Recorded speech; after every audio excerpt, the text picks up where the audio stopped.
ಮಿಥುನ ರಾಶಿಯವರಿಗೆ ನೋಡಿ, ನಿಮ್ಮ ರಾಶಿಯಿಂದ ಕರ್ಮಸ್ಥಾನಕ್ಕೆ ಶನೈಶ್ಚರನ ಪ್ರವೇಶ ಆಗಿದೆ. ವೃತ್ತಿ ಸ್ಥಳ ಅದು.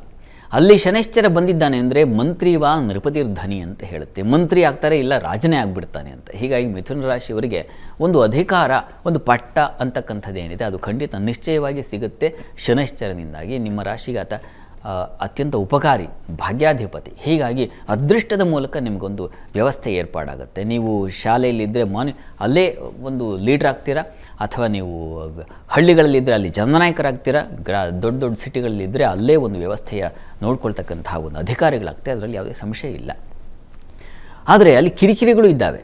ರಾಹು ಇರುವ ಕಾರಣದಿಂದಾಗಿ, ಶನಿ ರಾಹು ಒಟ್ಟಾಗಿದ್ದಾಗ ಸಹಜವಾಗಿ ಶತ್ರುಗಳ ಬಾಧೆ, ಕಾಣದ ಕೈಗಳ ಬಾಧೆಗಳು ಇವೆಲ್ಲ ಶುರುವಾಗುತ್ತೆ, ಸಂಶಯ ಇಲ್ಲ.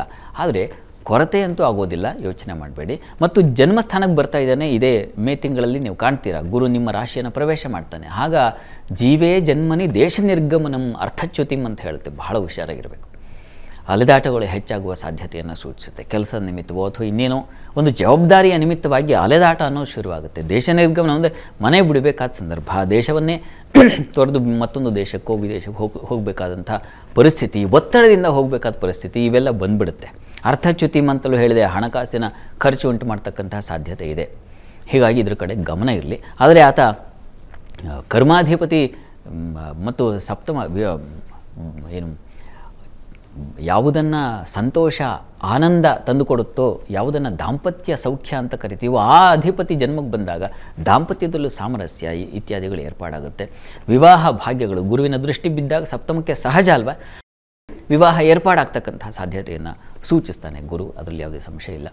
ಕೇತು ರಾಹುವಿನ ಸಂಚಾರಗಳು ಇದ್ದಾವೆ. ಹೀಗಾಗಿ ಸ್ವಲ್ಪ ಮಟ್ಟಿಗೆ ನೀವು ಮಾಡ್ತಕ್ಕಂತಹ ಕಾರ್ಯಗಳಲ್ಲಿ ಬೇರೆಯವರ ಕೈವಾಡದಿಂದಾಗಿ ನೀವು ಹಾದಿ ತಪ್ಪುವ ಸಾಧ್ಯತೆ ಕೂಡ ಇದೆ. ಧರ್ಮ ಕಾರ್ಯಗಳನ್ನು ಬಿಟ್ಟು ಹೊರಗೆ ನಡೀತಕ್ಕಂತಹ ಸಾಧ್ಯತೆಗಳನ್ನು ಕೂಡ ಸೂಚಿಸುತ್ತೆ. ಹೀಗಾಗಿ ಬಹಳ ಎಚ್ಚರಿಕೆ ಬೇಕು. ತಂದೆ ಮಕ್ಕಳಲ್ಲೂ ಮನಸ್ತಾಪಗಳು ಬರಬಹುದು. ಆದರೆ ಕೇತು ನಿಮಗೆ ಧೈರ್ಯ, ಸ್ಥೈರ್ಯ, ಸಾಹಸ, ಹೋರಾಟದ ಹುಂಬತನ ಅಂತೀವಲ್ಲ, ಅದನ್ನು ತಂದು ತುಂಬುತ್ತಾನೆ.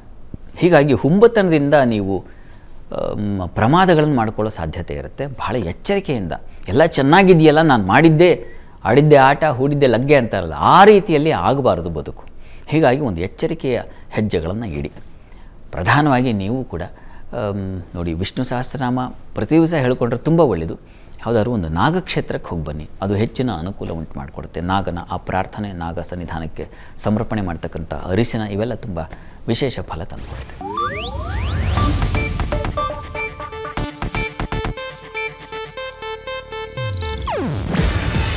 ಇದು ಏಷ್ಯಾನೆಟ್ ನ್ಯೂಸ್ ನೆಟ್ವರ್ಕ್ ಪ್ರಸ್ತುತಿ. ನೀವು ನೋಡ್ತಿದ್ದೀರಾ ಏಷ್ಯಾನೆಟ್ ಸುವರ್ಣ ನ್ಯೂಸ್.